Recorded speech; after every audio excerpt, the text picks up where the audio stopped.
Matrix is a system, Neo. That system is our enemy. When you're inside, you look around, what do you see? Businessmen, teachers, lawyers, carpenters, the very minds of the people we are trying to save. But until we do, these people are still a part of that system, and that makes them our enemy.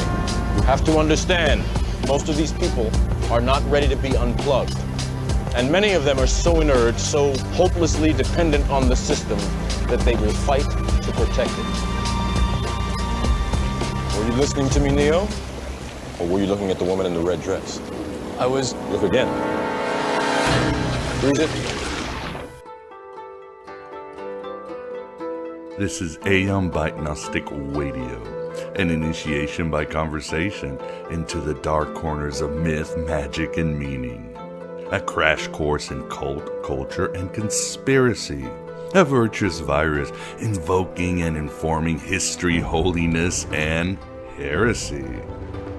Each week, I, your host Miguel Connor, commandeers your connection to bring the most accepted and rejected scholars and provocateurs to your attention. Fun, compelling, and deeply weird, this is the blow your mind cocktail party conversation you always wanted to listen in. Always broadcast through the God above God Dad Cam. By the power of truth, I, while living, have conquered the universe. Welcome so much, you true seeker warriors, on this early August, the year of our Demiurge 2017. You're going to discover new heroic dimensions of yourself you never thought you had. Finally unleash your inner Prometheus to create so much wonder, so much fire. You're going to finally write your own gospel and live your own myth, like the ancient Gnostics were wont to do. This quote by William Blake truly encompasses the ethos of all that we do here at the virtual Alexandria. I must create a system or be enslaved by another man's. I will not reason and compare. My business is to create. If we live our lives the right way, then every single thing we do becomes a work of art. Alright, let us get quickly to this eternal now's astral guess and topic. I feel it's an essential theme, or more like relevant themes of Aeon by Gnostic Radio. Those are breaking out of false realities, these black iron prisons Philip K. Dick wrote about, and exposing oppressive totalitarian religions and movements. Some of our own making, the mind-forged manacles Blake also wrote about. Thus, we have the Sophianic pleasure of being joined by Ron Miscavige to discuss his book, Ruthless, Scientology, my son David Miscavige, and me. Yes, that David, Tom Cruise and John Travolta. That David, the leader of Scientology. Take a big step back and literally fuck your own face! Prepare yourselves for a remarkable and poignant interview on an individual who knows the inner workings and Westworld machine of Scientology.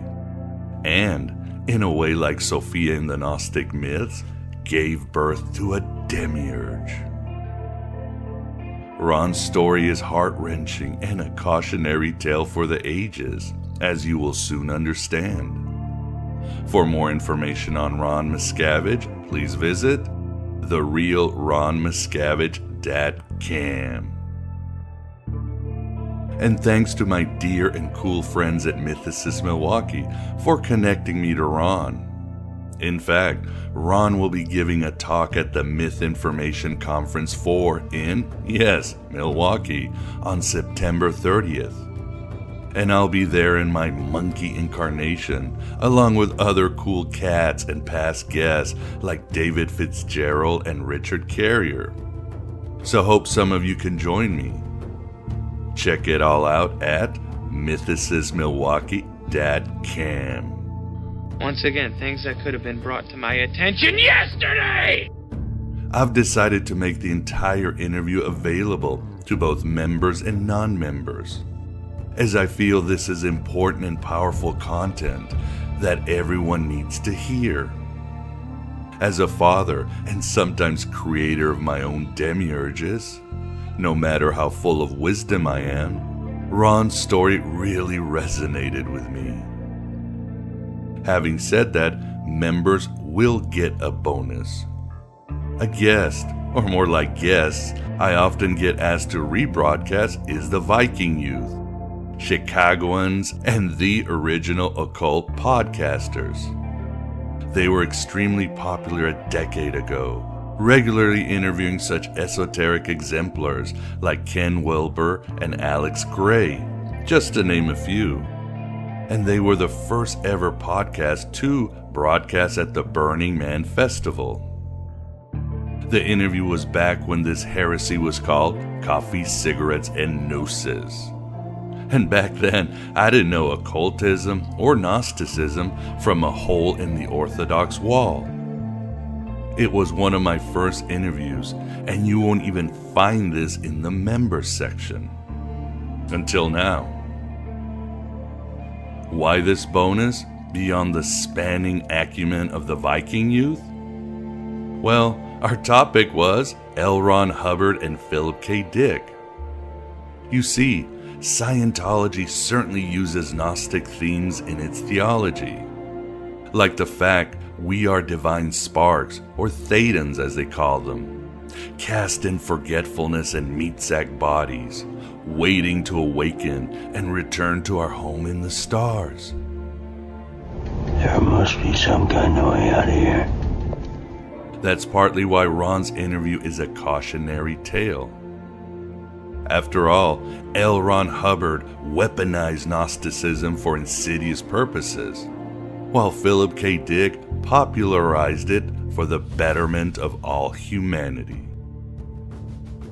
I want to contrast these two sci-fi writers and myth makers who took two different paths with Gnosticism. And those paths are always in front of each one of you in your own gnosis, as they were for David and even his father Ron, when he decided to escape Scientology at the risk of his life. The Viking Youth interview really crystallizes these two men, as you will see. Ron's life in Scientology is a representation of the false world the Gnostics warned about. But don't think you're not trapped in a false world, your own personal dystopia. We all are, in some way or another. Each one of us is oppressed by some earthly institution, servants to some of our fears, or the fear of rejection from other replicants in our tribes. We all belong to some cult of materialism, conformity, or mob rule. Things you own end up owning you. We all create repressive governments in our minds, lorded over by our despotic ego. We all think we're free when we're not. Like George Orwell said, the more people chant about their freedom and how free they are, the more loudly I hear their chains rattling. We all need Ron's story, and we all need to stop thinking we're close to making it. Starting with yours truly. The empire never ended, and the desert of the real is almost endless. What truth? That you are a slave, Neo. Like everyone else, you were born into bondage. Born into a prison that you cannot smell or taste or touch. A prison for your mind. To end, let me quote from social critic Neil Postman, who contrasted Orwell's 1984 and Aldous Huxley's Brave New World. And take a guess where we are right now, all of us. Postman writes, what Orwell feared were those who would ban books. What Huxley feared was that there would be no reason to ban a book, for there would be no one who wanted to read one. Orwell feared those who would deprive us of information. Huxley feared those who would give us so much that we would be reduced to passivity and egotism. Orwell feared that the truth would be concealed from us. Huxley feared the truth would be drowned in a sea of irrelevance. Orwell feared we would become a captive culture. Huxley feared we would become a trivial culture, preoccupied with some equivalent of the feelies, the orgy-porgy, and the centrifugal bumble puppy. Our impulses are being redirected. We are living in an artificially induced state of consciousness that resembles sleep. As Huxley remarked in Brave New World Revisited, the civil libertarians and rationalists who are ever on the alert to oppose tyranny, quote, fail to take into account man's almost infinite appetite for distractions. God damn it, an entire generation pumping gas, waiting tables, slaves with white collars. Advertising has us chasing cars and clothes, working jobs we hate so we can buy shit we don't need. In 1984, Orwell added, people are controlled by inflicting pain. In Brave New World, they are controlled by inflicting pleasure. In short, Orwell feared that our fear will ruin us. Huxley feared that our desire will ruin us. I think you know which vision has come true today. I think you know why individuals like Ron and this show and other alternative media like Mythicist Milwaukee is so important. We are not free, and we must become free. Led us to the interview with Ron Miscavige on his book, Ruthless. And right after that, 4 members, our interview with the Viking youth on L. Ron Hubbard and Philip K. Dick. And I really appreciate you supporters who will be there as you keep this Red Pill cafeteria open. I can't do it without you, in more ways than one. I think that New York is the new model for the new concentration camp, where the camp has been built by the inmates themselves, and the inmates are the guards, and they have this pride in this thing they've built. They've built their own prison, and so they exist in a state of schizophrenia, where they are both guards and prisoners, and as a result, they no longer have, having been lobotomized, the capacity to leave the prison they've made, or to even see it as a prison.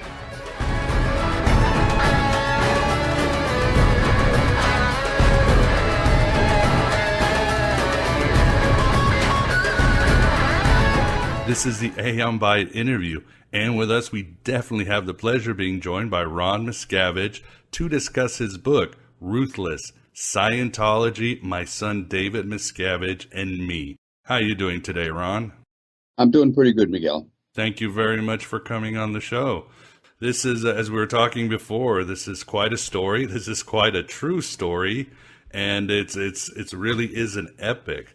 Why don't we start from the beginning? Sometimes it's better to start from the beginning. In your book, in your life, it doesn't seem you are exactly sort of the mystic guy looking for higher, states of consciousness. You were basically what? A blue-collared East Coast guy with an artistic musical talent. Isn't that how your life started? Yeah, well, basically, I wouldn't know if I don't know if I'm a blue collar, but I tend to gravitate toward that type of people. I enjoy their company and I enjoy being in that group. But my hometown in Pennsylvania is a little town called Mount Carmel, Pennsylvania. And the main occupation in the 40s and 50s when I grew up was coal mining. So I don't know if you'd call them blue collar or black collar, because boy, when those miners came home from work, you knew they worked in the mines. Yeah, no kidding. They'd go home and wash up their head and their neck and you have a little bit of dinner. Then they'd come down the street to Pinkuski's Saloon and enjoy each other's company, you know. But that was my bringing up, and kind of straight ahead, You knew who your friends were. You knew who your enemies were. People wore their heart on their sleeves. Very patriotic type Americans. And I enjoyed getting raised in that atmosphere. And it was a bit laissez-faire. Like as a kid growing up in the summertime, I would leave my house in the morning and myself, me and my buddies would go to the woods and spend the whole day there and maybe come home 6 or 7 o'clock at night. So we were just kind of let loose, and that's how we were raised, kind of just doing whatever we felt like doing. And it was pretty nice, being raised that way. We didn't have a whole lot of restrictions. But I can tell you this, though. Even as a young man, when I say young man, I mean a kid, I was always looking to answers about life. I thought there's got to be some answers to what this is all about.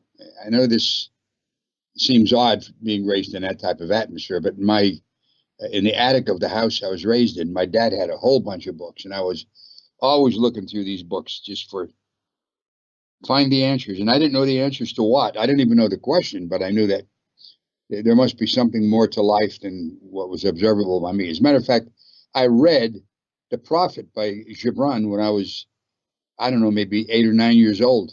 I understood probably 1/5 of it, but I was trying to, get an answer to life. So, yes, I don't know if I was trying to achieve a higher spiritual thing, but I definitely was looking for answers. Maybe I should give a little backdrop to this whole talk to begin with. Sure, go ahead, Ron. Let's start later on. Let's start like in 2012. Here's a little backdrop to my association and my ending association with the Church of Scientology. My wife, Becky, and I escaped from the church on March 25th, 2012. About 15 months later, a policeman in my area by the name of Nick Pye arrested a private investigator who was looking at a house right around the corner from my house in the Milwaukee suburbs, looking to buy it. And a neighbor saw this guy peeking in the windows, reported him to the cops because she didn't know whether he was a drug dealer or what. There was no real estate agent with him. So when Nick Pye came by, he said, "Hey, what the hell are you doing?" The guy says, "Well, am I breaking any laws?" He started giving him some lip and refused to identify himself. So Nick said, "You know what? You're under arrest. Do you mind if I look in your car?" The guy said no. So he ran around the corner, and it was a van, and it was with blacked out windows. He opened up the trunk, and in the trunk of that car, he found 5 license plates from 5 different states, 5 handguns, a stun gun, 2 rifles, 1 fitted up with a silencer, and over 2,000 rounds of ammunition. So at that point, he was arrested because as a private citizen, unless you have some special permit, you're not allowed to ride around with the silencer on a rifle in the trunk. So the guy was interrogated. And by the way, the things I'm going to tell you about what he said, if any of you in the audience listening to this want to hear this guy tell what I'm saying, you can go to my website, which is called therealronmiscavige.com. That's therealronmiscavige.com. And those interviews are there and just click on it and you can hear the whole interview. Anyway, when he was being interviewed, it was found out that him and his son, who was also a private investigator, then their names are Dwayne Powell, that was the father's name, and his son is Daniel Powell. They were being paid $10,000 a week to follow me and report my every doing between 8 o'clock in the morning and 8 o'clock at night. They were being paid this money by the Church of Scientology. And the reason they were being paid is because they, meaning the church, wanted to make sure I didn't go to the press or raise some stink or start exposing some of the inner workings and the abuse that the church carried on, which I had no intention of doing. Because when we escaped, all I wanted to do, and as we talked earlier before we started this, all I wanted to do was get some gigs playing my horn. I love playing Dixieland music, and I play like a straight ahead jazz type of trumpet. I wanted to do that. I wanted to write some humorous books, which I did do. One of them is called True Confessions of a Kid. The other one is called hideouts for midgets on the lam. And they're just humorous stories of my growing up in the coal regions back in the 40s and 50s. That's all I wanted to do. So now, when these guys are being interrogated, one of the things that came up was this. I was shopping in a little town called Janesville, which you probably know where it is, Miguel, right? Oh, yeah, been there, yes. Right. There's a market there called Aldi's. And I was shopping at Aldi's, and this is in the summer, and I had a pocket T-shirt on. Now, I came out from Aldi's, and I'm putting stuff in the car, and my cell phone was in my pocket of the T-shirt. I bent over to put some of the stuff in the car, and I thought my cell phone was going to fall out of the pocket. So I grabbed my left chest where the cell phone was with my right hand. Unbeknownst to me, the private investigators were in this van looking at me, and one of them said to the other, you know, it looks like the target is going to have a heart attack. By the way, they referred to me as the target. Now, so the father says, you know, we should call in and see what to do. So he called, a guy by the name of Greg answered the phone. Greg said, hang on a second, hung up. A couple minutes later, a person came on the phone, identified himself as David Miscavige, and said, listen, if it's his time to die, let him die. Don't intervene. Don't do anything. Now, that was my son. Wow. This is, and you can hear this, you can hear Daniel Powell saying this if you go to my website, which again is therealronmiscavige.com. Now, even with that being said, I was not going to write a book. All I wanted to do was get the church to have PI stop following me. I just didn't like the idea. I don't know who the hell would, you know, being stalked every day for 12 hours. So I called in, I tried to talk to David. I could not get in touch with him, so he put an attorney on the phone, and we must have talked for a good 45 minutes. To no avail. I mean, I just kept on saying, listen, all I want you to do is just get these guys off my ass. I don't like being followed. I'm not doing anything. All I want to do is get on with my life. So that was the end of that. Now, when we left, my daughters, Denise and Lori, spoke to me almost on a daily basis. As a matter of fact, we left in March, and my daughter, Denise, on Father's Day in June, also sent me a card, just very loving card she sent to me, and was very nice. But shortly after that, she stopped talking to me. So now both of my daughters have disconnected from me. I want to repair this. So I made CDs. I actually had the West Dallas Police Department give me CDs with the interrogation done. And my wife and I drove to Clearwater, Florida, and I wanted to play these for my daughters to show them what I was up against and what's been happening to me, and see if I could get back in communication with them. So I went to Lori's place. She wasn't in, and I went to Denise's. Her husband, Jerry, answered the door, and he opened it about 3 or 4 inches, and he's talking to me through this crack in the door. And I said, Jerry, listen, I'd like to speak to Denise. He said, Ron, she's not home, but you can't speak to her even if she was. He said, you've got to handle this with the church. I said, Jerry, this is a complete fucking waste of time. You know, I might as well go and talk to myself in a telephone booth. It's going to go nowhere. The only way we can resolve this if I can get in communication with Denise and Lori. This went on for about 20 minutes. Him tap dancing, saying she didn't want to talk to me. So finally, after about 20 minutes, I said, Jerry, what does this mean?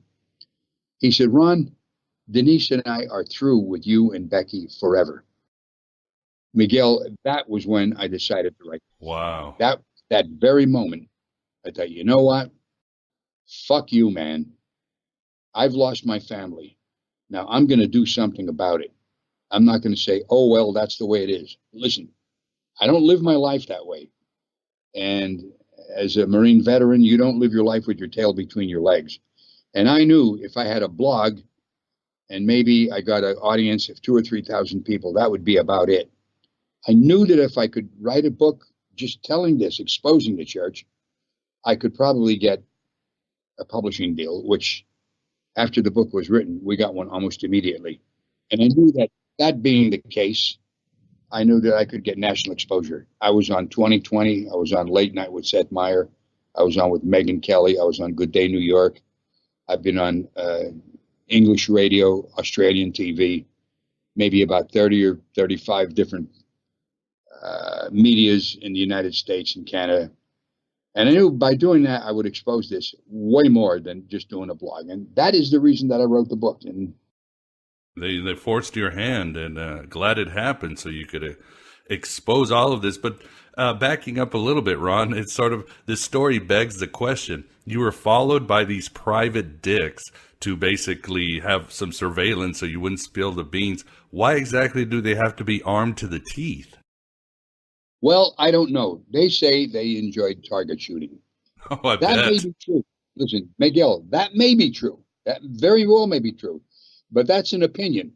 That's them saying it. The fact is, they had 5 handguns, a stun gun, 2 rifles. One was fitted up with a silencer, and over 2,000 rounds of ammunition. That's the fact, okay? Now, as far as that silencer is concerned, listen to this.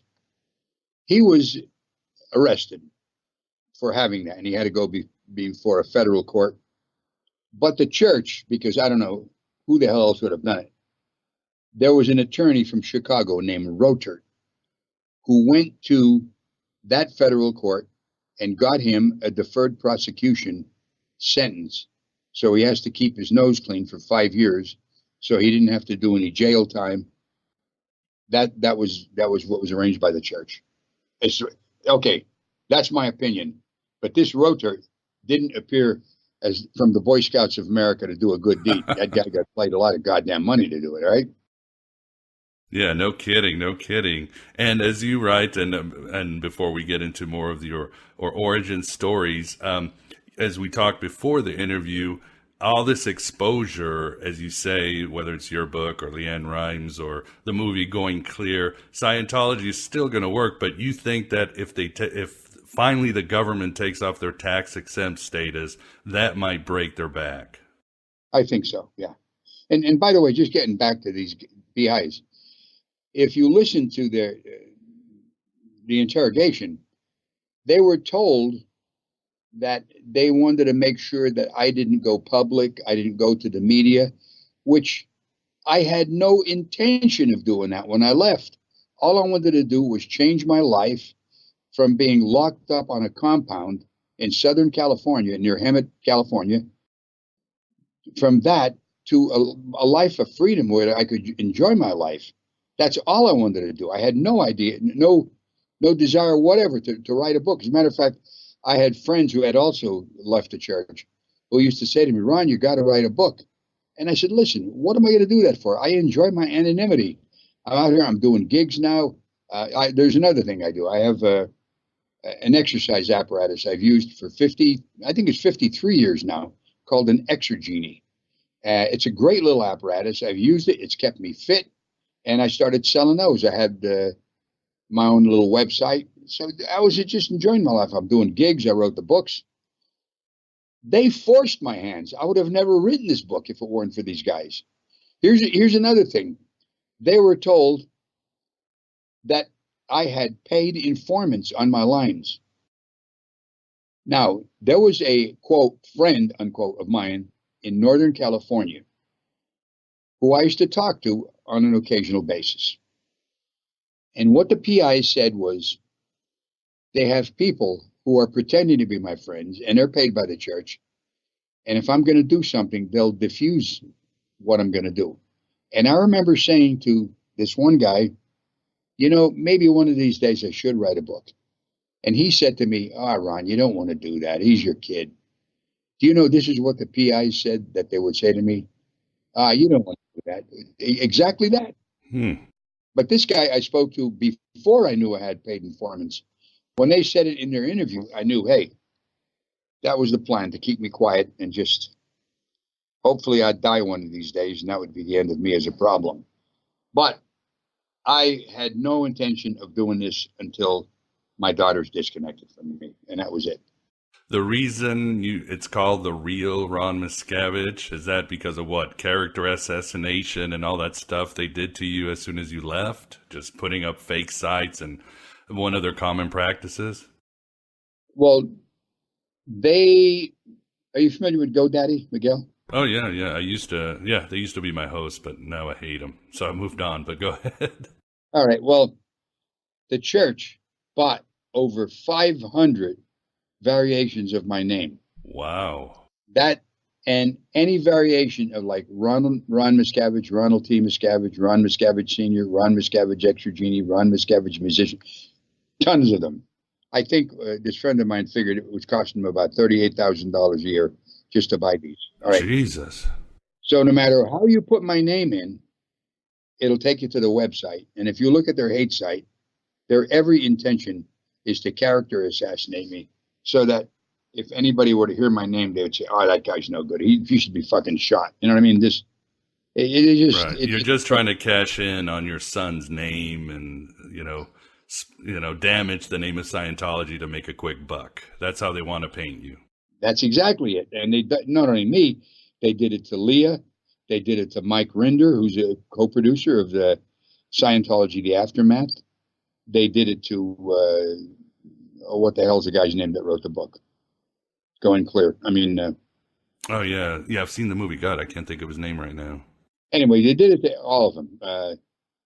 Anybody who leaves, if you start speaking out, they're going to character assassinate you. So, but with me, they did it in spades. Yeah, no kidding, especially that connection.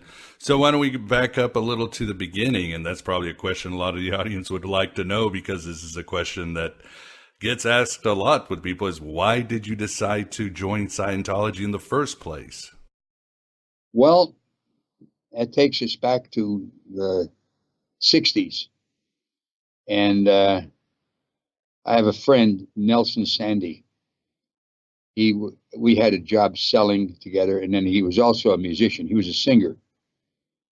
And he's the one that said to me back in the 60s, I used to be a doctor, but I lost my patience. He could always get up. I'm telling you, his one-liners are great. We were doing a gig in Greenwood Lakes, New York one time, and he got off the bandstand, and we were at the bar. Guy come over and said, Nelson, you're a great singer. Can I buy you a drink? He said, no, but can I have the money? What a guy. Oh, he was a great comic, He had a nice voice, too. But anyway, Nelson said to me one day, Ron, this is the 60s. How would you like to make an extra $100,000 this year? Now, back in the 60s, what would that be worth today? Oh, my God. Yeah, you wouldn't have to worry about your mortgage. Let's put it that way. Probably $750,000. Yeah, at least. Nelson, I would love to. So he said, look, I'm getting involved in something. It's called Holiday Magic. And he said, let's go to this opportunity meeting. So I went there with him, and they presented this. It was a multi-marketing thing, like multi-level marketing. Right, pyramid marketing, pyramid schemes, yeah. Pyramid scheme. And the only people who made money were the people who started it, were at the top. All the money went up when, and the other people were bottom feeders, Right. So now I went to this meeting, and at first I thought, that's a bunch of bullshit. But then as I started thinking about it, and I thought, you know what, maybe this will work. Okay, needless to say anymore, I got involved in it. And Nelson did also. And we were at a meeting in South Jersey at a place called the Mallard Inn. And the reason I say that is because when David and his sister were born, we had the christening party at the Mallard Inn. Wild. So we're doing this opportunity meeting, and I'm standing there talking to somebody, and this girl who was working with us was talking to another person, and the guy said, I'm a Scientologist. I said, hang on a second, to the guy I was talking to. I says, what is that? Miguel, for some reason, it rang a bell. I don't know why, but whatever it was, I pinned him down. I made him tell me about it for a good 30 minutes straight.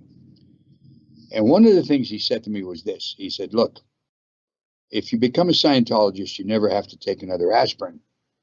And I said, well, what do you mean? He says, well, if you get a headache, here's what you do. And he gave me a little drill to do, which, by the way, I described the drill in the book. So I didn't have a headache at the time, so that was the end of the conversation. About a week later, I'm driving down, I think it was Route 295 in Jersey. And I noticed that I had a headache. I thought, wait a minute, I'm going to try this. I tried the drill, and immediately my headache went away. And I thought, holy hell, I got to check this out. So there was a guy by the name of Frank Ogle who owned a cafeteria in Woodbury, New Jersey, and every Tuesday or Wednesday, he would hold a meeting with all the people who were interested in Scientology and talk about it. So I started getting interested in it, and we would do drills and do some of the basic drills that you would do when you first got in Scientology. After about 3 or 4 times going there, I figured, okay, I know what it's about, so I stopped going. Well, let's go back many years to David's birth. When David was born, he was cursed with asthma, and I'm telling you, it was the bane of his existence. This kid, when he was a little baby, sometimes would turn blue. He just could not exhale. This is the problem with, well, it was his problem. He could inhale, he couldn't empty his lungs. And I used to do my nut. I'll tell you, I tried all kinds of different unusual solutions. The one thing that would work is I would take him to see a Dr. Ziegler in right up the road. I forget the name of the town now. Burlington, sorry. And he would give him a shot of penicillin, not penicillin. Oh, what the hell is it now? Steroids? It was like a steroid, but what is it when you adrenaline, maybe? Adrenaline, yeah, it was like an adrenaline, but it was a steroid too. And that would calm it down. But I knew this. I knew that was no good for a little kid. No kidding, no. I was always looking for something to try to handle this. Crazy things I would try with him. But, and you know, I'll give you an example. One time, it's the winter time. And South Jersey is, you know, very cold in the wintertime. We get terrific freezing weather. And he's having an asthmatic attack. So I took off his clothes. We took him upstairs, took off his clothes, took off mine, went in the shower and put warm water on both of us. And I'm holding him in my arms. I said, David, I'm not trying to hurt you, kid, because I'm here with you. I'm going to try to do something to help you with your asthma. Meanwhile, he's turning blue. I turned off the hot water. That fucking cold water come out like ice cubes. That kicked in his reflex, and he started breathing that way. I knocked him out of it. I took him out, dried him with the Turkish towel, gave him a kiss, and that was a handling.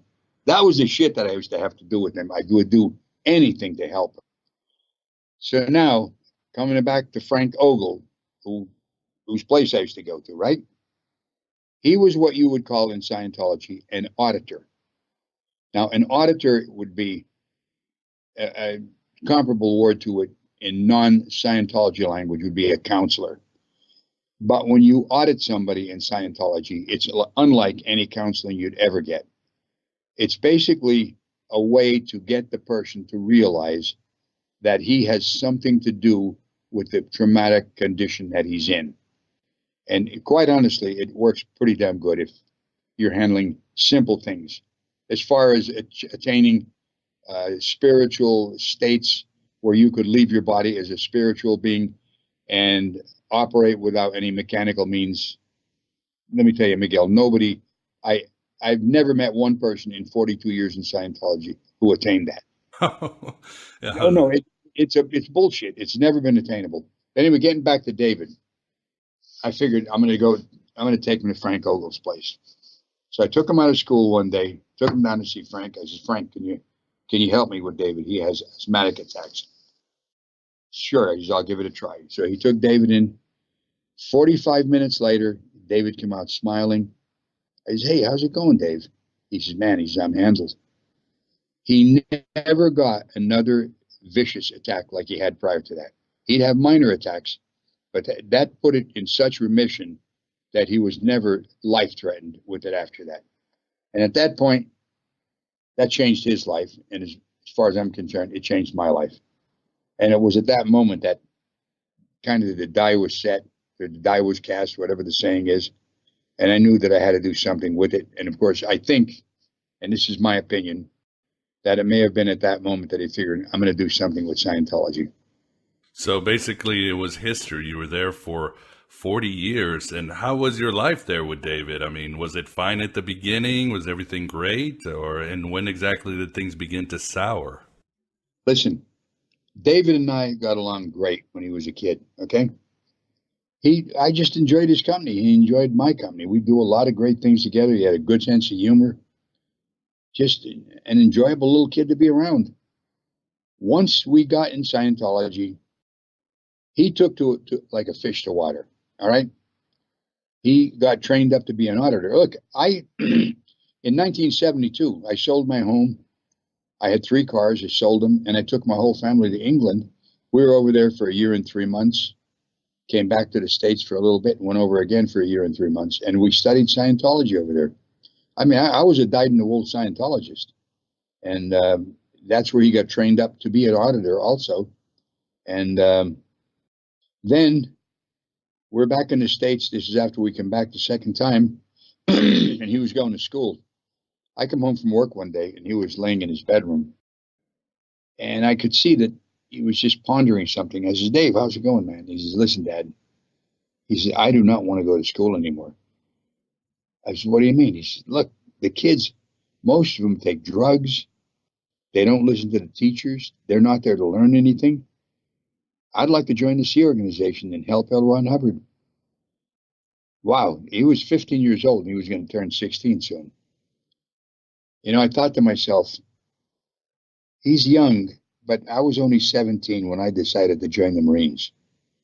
And I remember my dad had a sign for me, and I remember going up to his insurance office with the Marine recruiter and asking him to sign. And he says, Ronnie, are you sure you know what the hell you're doing? The Marines are the first ones in. I said, look, this is what I want to do. Well, okay, the first night in boot camp, I said, this is the worst fucking mistake I've ever made in my life. And do you ever see Full Metal Jacket? Many times, Ron. Yeah, a powerful film. That is exactly how boot camp is. But I can tell you, about 12 weeks later, I said to myself, I can make myself do anything. And it instilled a discipline in me that I had never had before in my life. It turned me from a civilian into a disciplined Marine. And I kind of scanned that in my mind when he said to me, I want to help L. Ron Hubbard. I thought, you know what? That was a great move that I made. He's a good auditor. He knows what he wants to do, even though he's young. This is probably his purpose. I'm going to help him. And I did. I said, okay, Dave, I'll help you.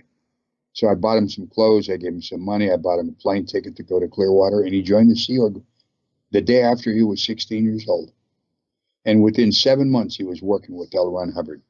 And for the audience, Ron, what exactly is a Sea Org? And you weren't part of the Sea Org, right? Where were you? Because I know there's street Scientologists, there's a whole hierarchy, right? At that point, I was what you just referred to as a street Scientologist or a public Scientologist. A public Scientologist is a person who would buy courses or get auditing, pay for services, and you're living a regular life within society itself. Then there are staff members who would join staff and work at organizations directly fronting with the public and deliver services. Now, those staff members who join that are not necessarily Sea Org members or Sea Organization members. We say Sea Org for short. They sign either a 2.5 or a 5-year contract. So these staff members deliver services to the public Scientologists like myself. Some of the organizations are Sea Org manned, others aren't. And then the Sea Organization is where you sign a 1 billion-year contract and you devote your entire existence to working to get Scientology disseminated to every man, woman, and child on this planet and in future planets. Billion? So we assume we're going to leave our bodies and keep going. Yeah. You're not going to walk around in a 1 billion-year body. No. I mean, at least like be the night of the Walking Dead, man. It won't look good. No shit, man. Now, you'd have a hard time getting a date, right? Yeah. All right. So anyway, look, the Sea Organization, where I was, which is in Hammett, California, that's called the INT base or International Base. Those Sea Org members there would be comparable to, like David being the Pope and the Sea Org members there being cardinals. That makes sense, yeah. The organizations away from there, let's say in Los Angeles or in England or in Australia where they have various Sea organizations, that would be like the priesthood, okay? I'm giving you a comparable datum here, which I think people can relate to, because Yeah, makes sense. The Catholic Church, they have churches and they have priests that work there, but at the base in Hemet, California, is the top of the line there. So that's where David works, and that's where he worked. But when he first got in, he, as I say, he got to work with L. Ron Hubbard, and that was at a place quite distant from where this is right now. And he got involved making technical training films. L. Ron Hubbard wrote scripts and had people act out parts because he felt he had to bypass the illiteracy of many people, because they couldn't read and understand it as well as they should be able to. So he did films to show people how to deliver the technology or the scriptures of Scientology. And David ended up working there. Now, look, David worked his way up to a point where he was a point where all communication went to or came from L. Ron Hubbard, which is quite a powerful point to be on. All right? Like any communication going to L. Ron Hubbard went through David. Any communication from L. Ron Hubbard to other people came through David, and he distributed it.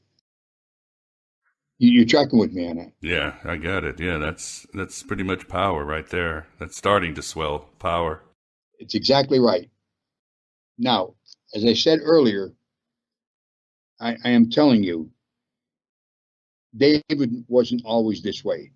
Now, maybe it was built into his DNA to be this way as he grew older, because, a lion cub could be a lovable thing, and you see this cub 2 years later as a lion, he'll chew your fucking head off, and won't fight about it. I don't know that, and maybe to some degree, my opinion is colored by the fact that I'm his father. It's hard to say that you hate your own kid. And I can't say that because I don't feel that way at all. But to not recognize the fact that he changed would be sheer idiocy on my part. And I think what changed him was this. I'm going to give you a statement, and I'll tell you who made this statement. And that is this: power tends to corrupt, and absolute power corrupts absolutely. That statement was made by a guy by the name of Lord Acton, and he was a member of Parliament in the 1800s. That is an observable phenomenon with people. I've seen it happen. I've seen it happen with David. Once L. Ron Hubbard died, he saw his opportunity to move to the top. He moved people out of the way who would not support his endeavor to go to the top, and put people in place who were going to back him up. And he got this just by assuming that power. And that came on a realization one time. One time, and this is prior to him moving to the top, one time he had a severe asthmatic attack and had to be taken to the emergency room to handle it. And when he got out of that emergency room, he told the guy who took him there, Paul Grady, he said, "Paul, I just had a major realization, and that is this: power is not granted, it is assumed." And what David did was he assumed the leadership of all of Scientology, and he rose right to that position. Seems more like a coup. Wasn't it basically a silent coup? Yes, I would say that's what it was. And I can tell you this, though. If it hadn't been at Scientology, I think no matter what endeavor he would take up, he could have probably risen to the top of that profession in one way or another. He's a powerful speaker, very charismatic. He has those qualities that you look for in a leader.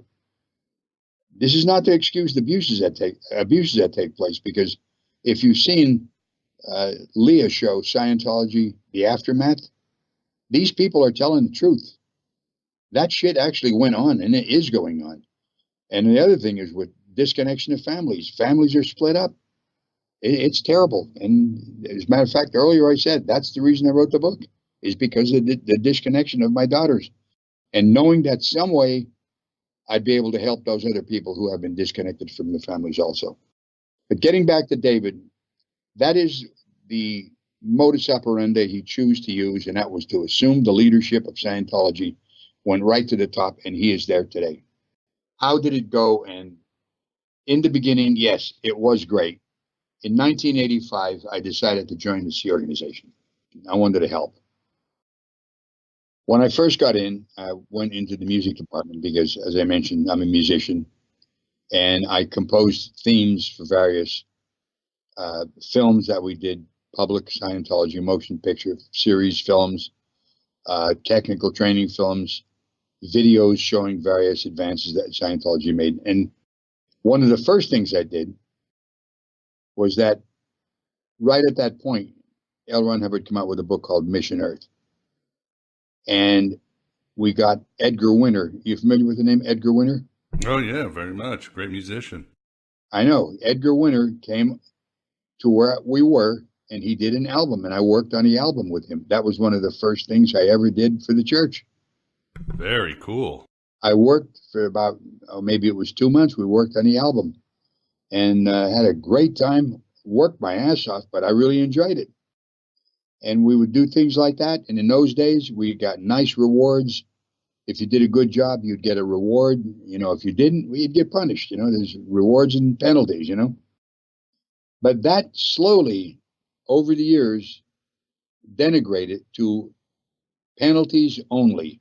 And as a matter of fact, on that base where I lived, it changed from, it was never free and easy, but very few restrictions were put on you, but there were restrictions.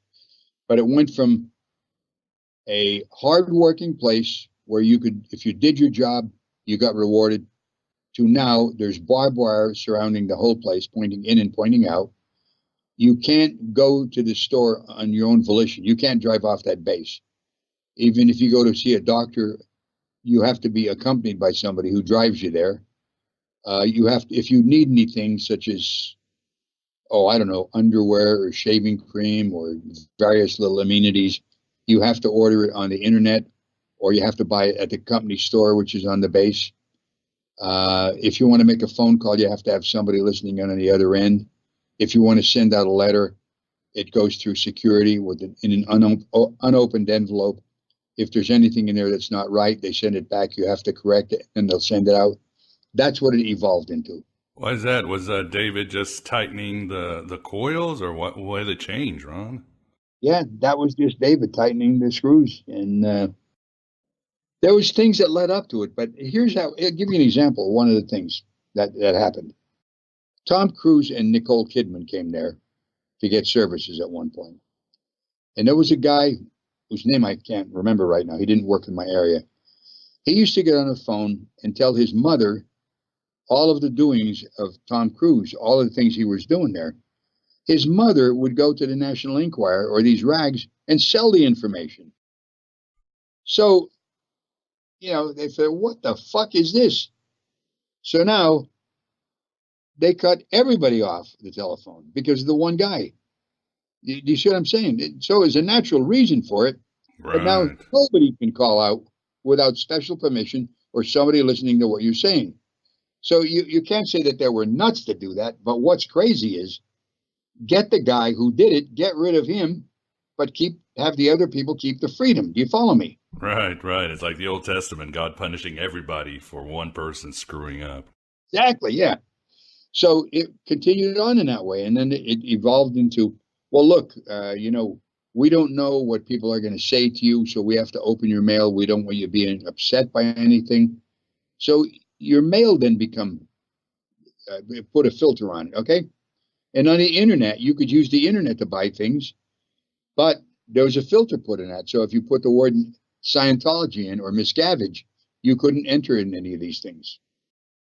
In other words, the restrictions become that great that, as an example, the last 12 years that my wife and I were there, we didn't get one Liberty Day in 12 years. Now, what I mean by Liberty Day is this.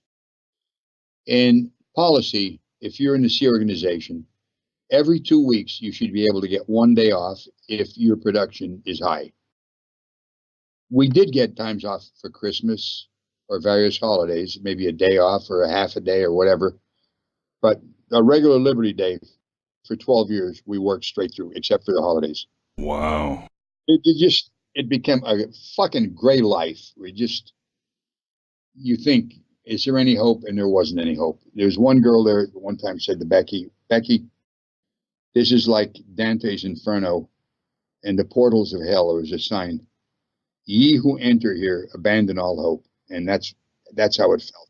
Wow. And just being David's son didn't matter, right? Because I think what Scientology are just all spiritual beings. Nobody's related in pure essence or something like that. Not something like that. Miguel, you said it exactly. You're all Thetans or housing Thetans. In other words, no spirit is the father or the mother or the brother or the sister of another spirit. Now, on my birthday or on Christmas, I always got very nice gifts from him. And on my birthday, he would literally have a meal sent down from some restaurant in LA. And I'd sit at this big table with my wife, and we could sit there, drink wine, eat the meal. And I'd get very nice presents. Christmas, same way. And he would say, "Dear Dad." In person, it was Ron. He always referred to me as Ron. And it was, I was a staff member there. As I say, other than things like that, where he did very much give me very, very nice presents. I got to say that. But it was Ron, and as far as taking the brunt end of things, it didn't matter that I was his father. I was another staff member. Wow, that's pretty intense. But all this punishment and devolution, were there any moments, or what was the tipping point when you and your wife said, this is it? Well, the tipping point came from me years before, because I started seeing the handwriting on the wall. And I said to her, "Becky, listen, we've got to get out of here. This is getting worse and worse." And like she's a perennial optimist. She's, the story of an optimist and a pessimist. An optimist goes in the room and sees a light where there is none. A pessimist will go in the room and blow the light out. She was always optimistically saying, "Ron, it's going to get better. It's going to get better." And my argument was this: Becky, if you see a boulder running down the side of a mountain, do you think that boulder is going to stop and start running uphill? That's what's happening now.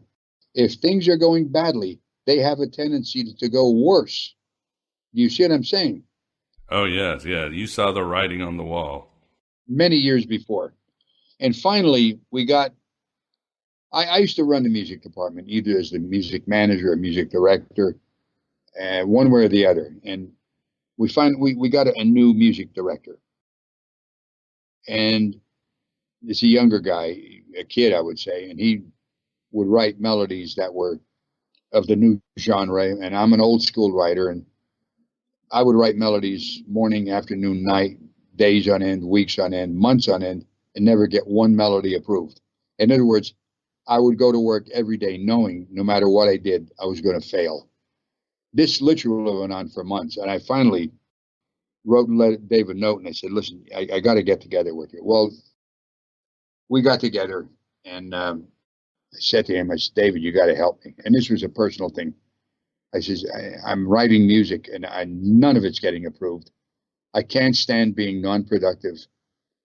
I see if you can get me a job in motor pool. I'll wax cars. I'll do any goddamn thing, so that at the end of the day, they could say, "Okay, he produced something."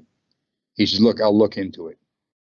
Well, he never did. And some months after that, I said, "Becky, we're getting out." And finally she says, "Okay."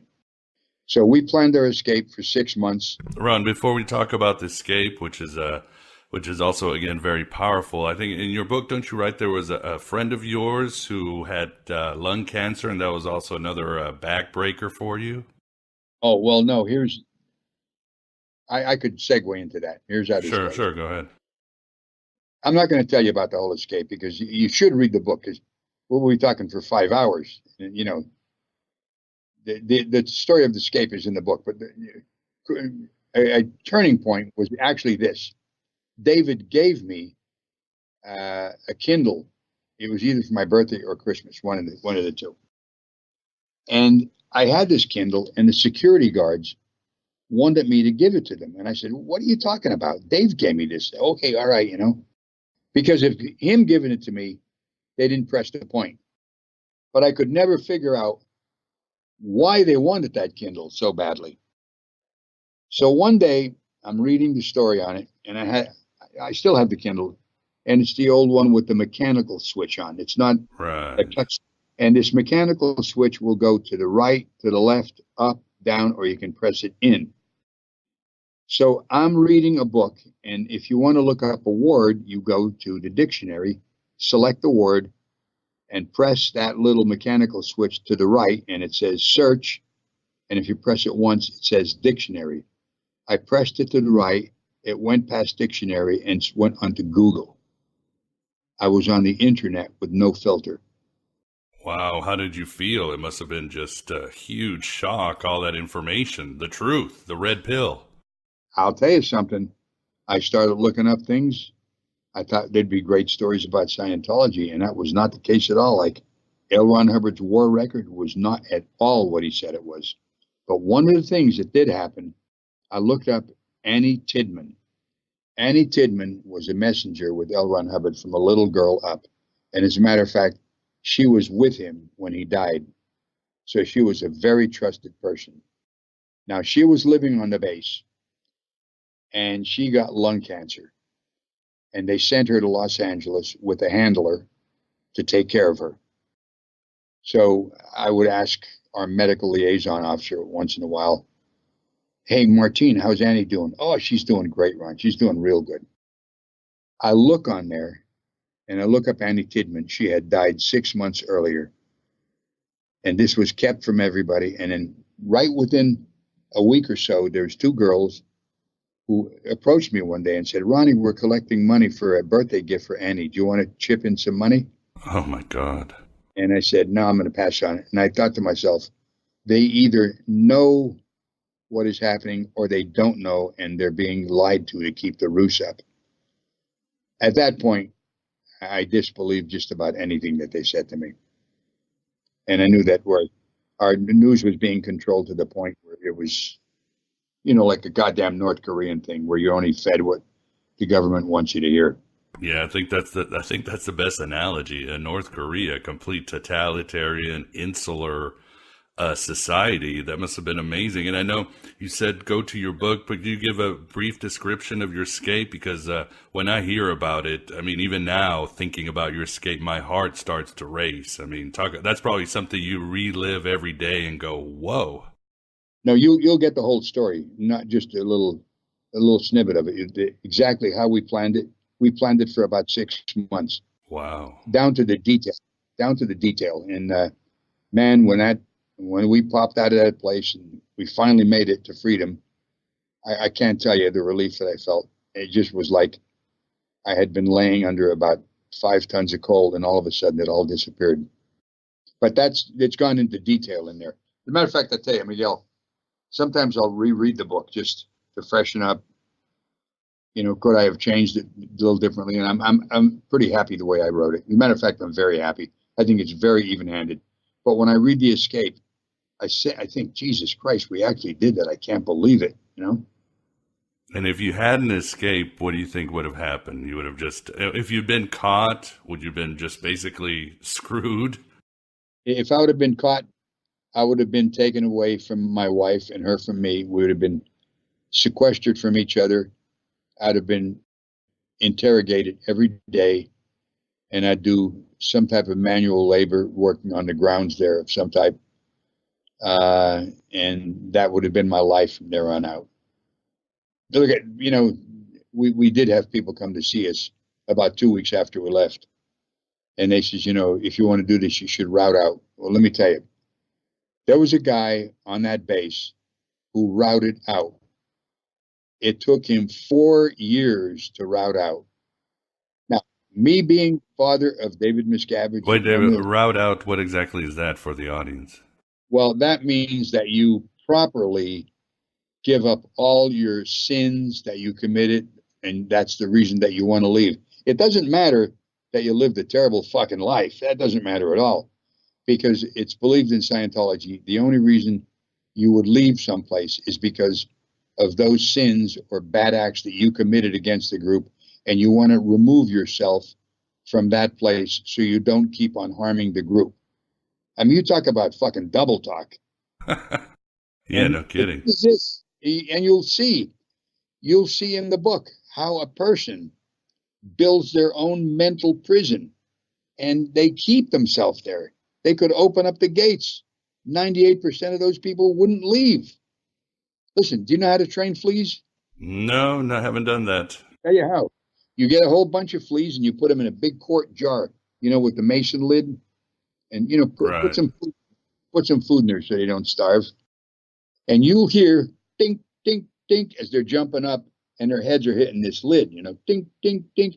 And after a couple of days, you don't hear that anymore. Now, maybe after a week or two, you take off the lid and the fleas will jump only to where the lid was and won't jump anymore. And this is an absolutely pretty goddamn good analogy as to what happens to a person who is living that life where you're on study 2.5 hours every day. The indoctrination is always, and you have your own mindset as to why you should stay there, no matter how bad it gets, because what you're doing is for the good of all mankind, which is not the truth at all. And so you build your own mental prison, and it's done on a little by little basis, little gradient degrees of agreement, and you lock yourself up. Now, I go into this in detail in the book. Yeah, it reminds me of in India, how do they train elephants as babies? They tie them to a post, and by the time they're grown up, they could just easily break the rope of the post. But because they've had the rope, the elephants will just sit there right next to a building. So that's definitely very similar. That's how they break you. So what do you think was different about you? Why were you or others were able to get out? I mean, what is the edge you had? I was always a recalcitrant. And, Ward, that was it.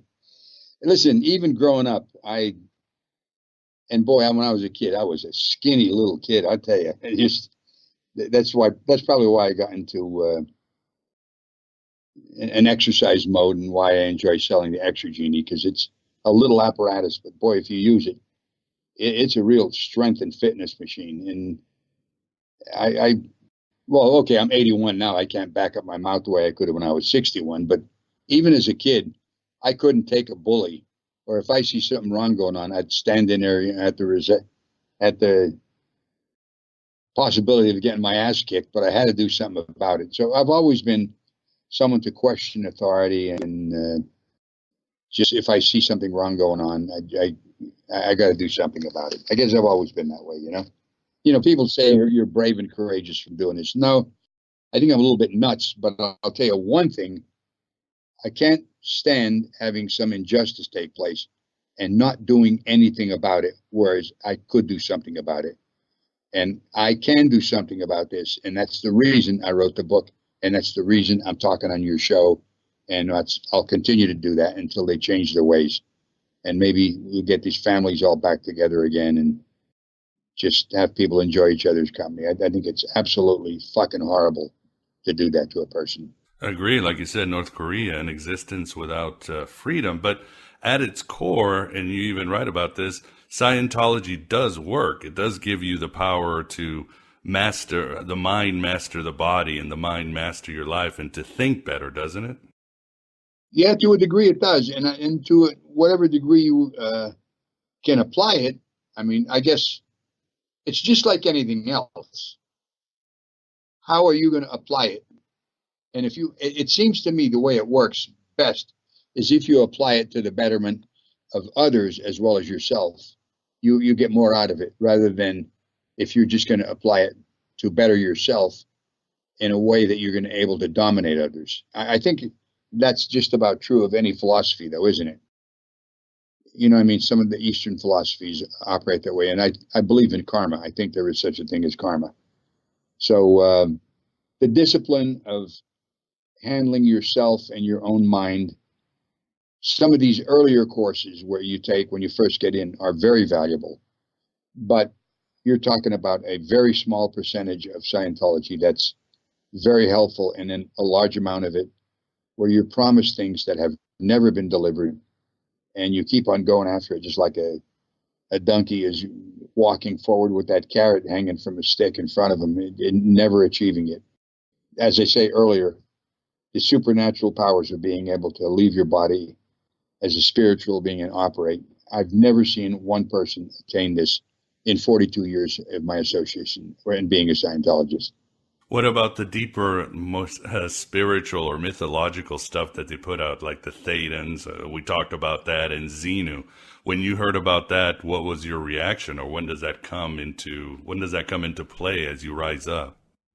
Well, that comes into play on a level called OT3, Operating Thetan 3. Now, I remember when I read that data, and one of the things about it is that it has to do with people being brought here from 76 nearby planets. And the problem in those days was overpopulation.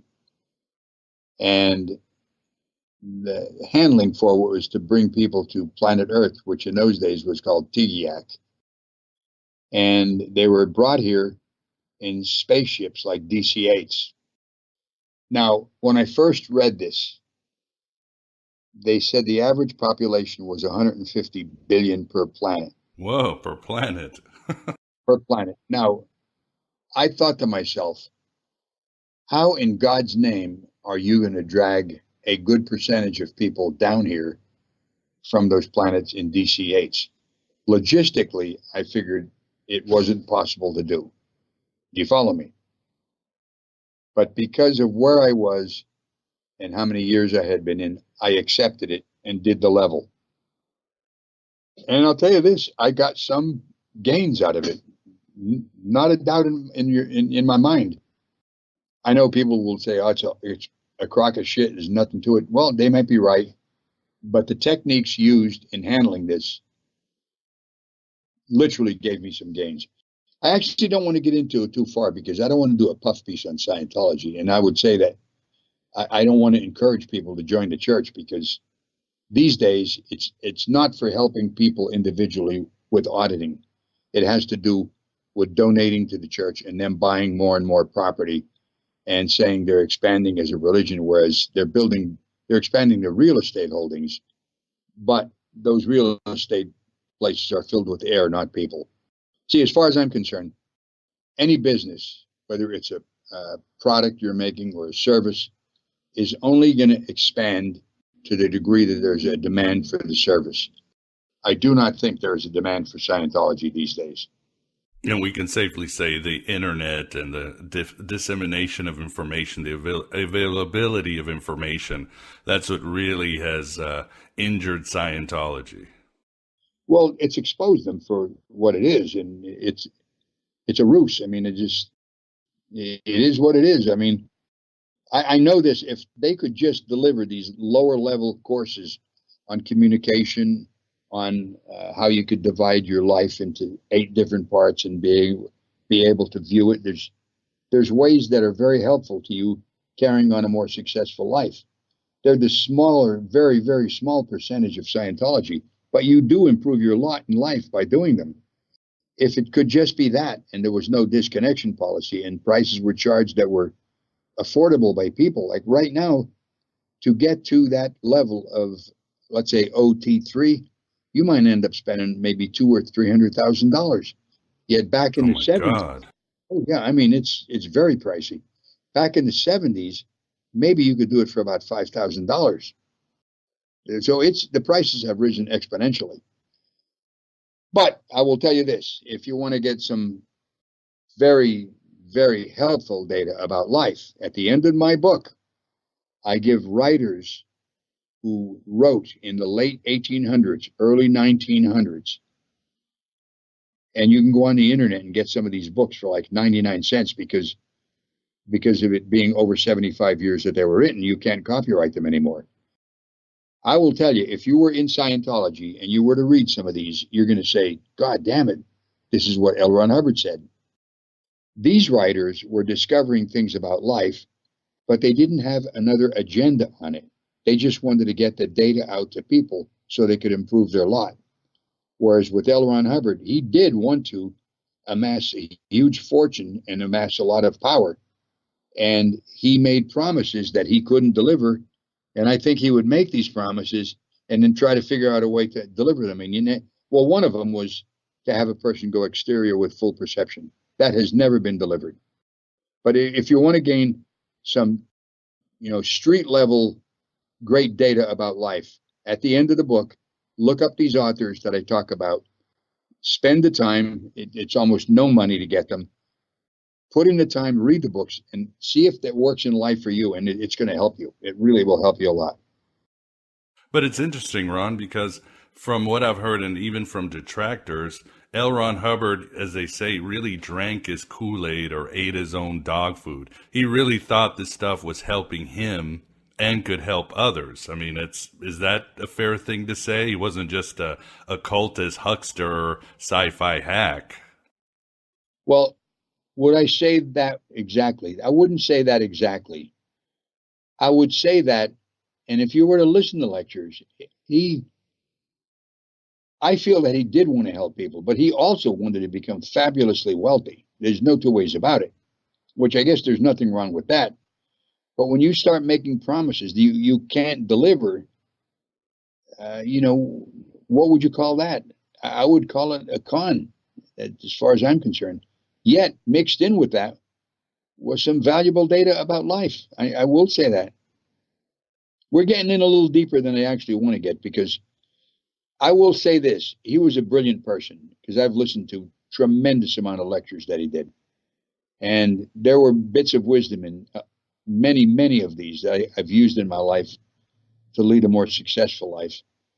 But then when I see he denied the existence of a second wife, and I hear other things, when people would go against him, he'd say, squash him like a bug, I don't know what to say about a lot of these things, Miguel. I don't have an exact opinion other than this. He did write the disconnection policies, okay? He wrote Fair Game, which says you can, destroy a person with no punishment to yourself. You're familiar with these policies, aren't you? Yes, I've definitely heard of them. Is that what you do to, subservient person or subversive individuals? What they call a suppressive person. Yeah, that's Fair it. Game, they can be lied to, tricked, or destroyed, and no harm will come to the Scientologist who applies these. He wrote these.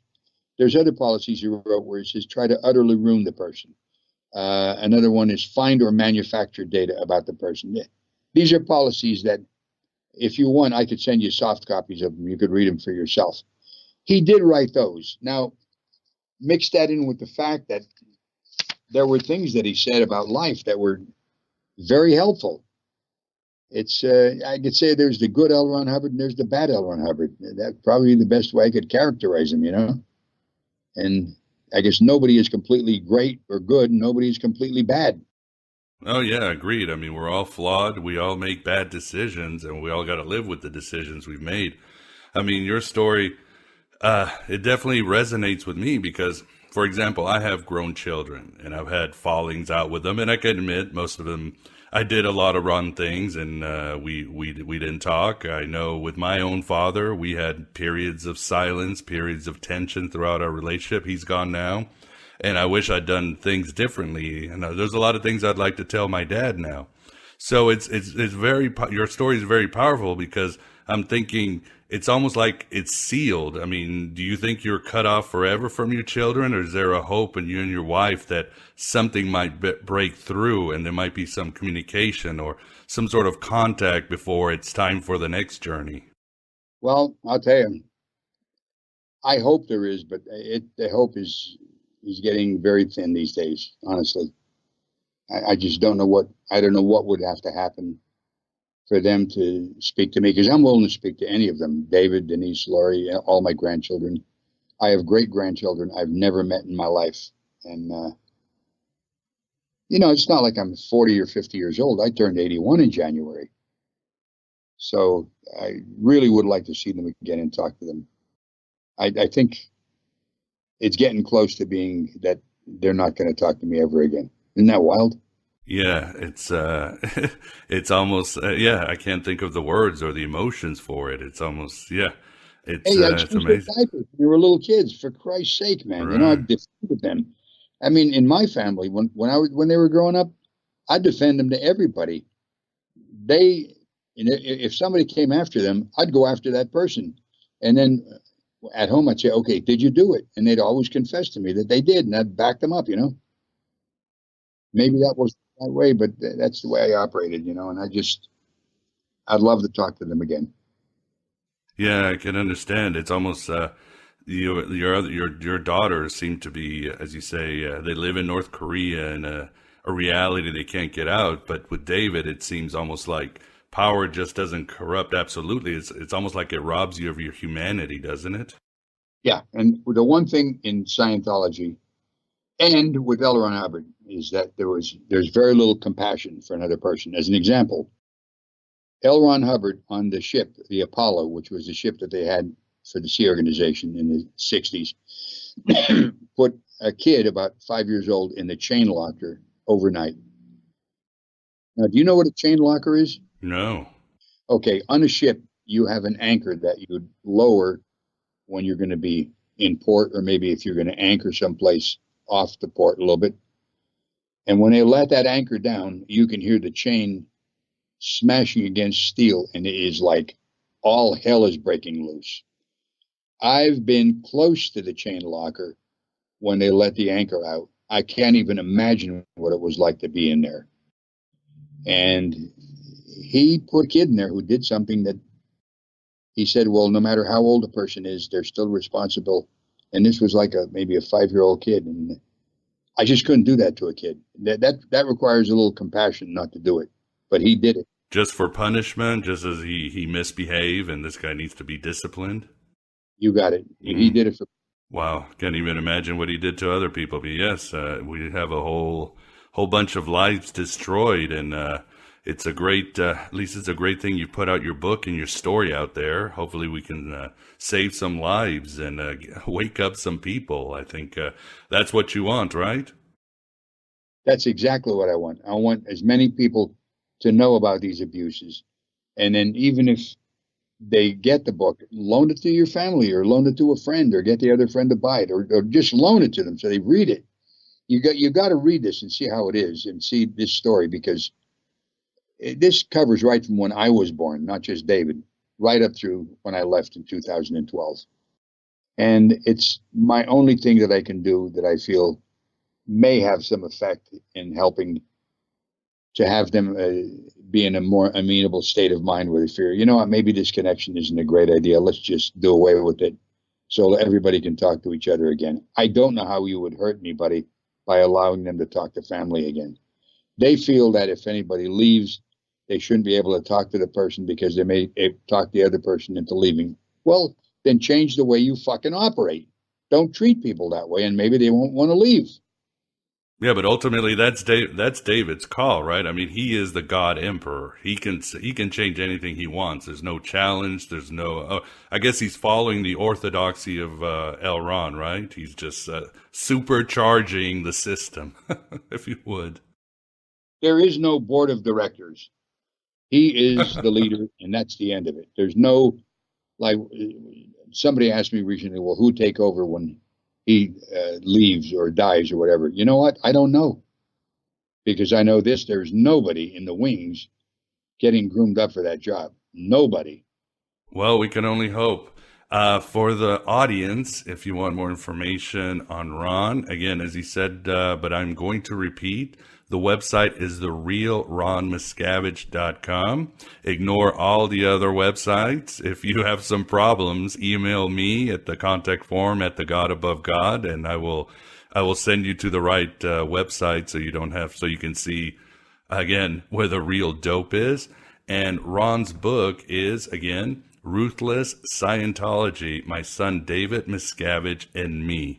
And I think that's all the time we have today, Ron. I'd like to thank you very much for coming on Aeon Byte and giving us, again, a very poignant and powerful interview. Well, I appreciate you having me on. I hope I answered many questions that people may have. But thanks a lot, Miguel.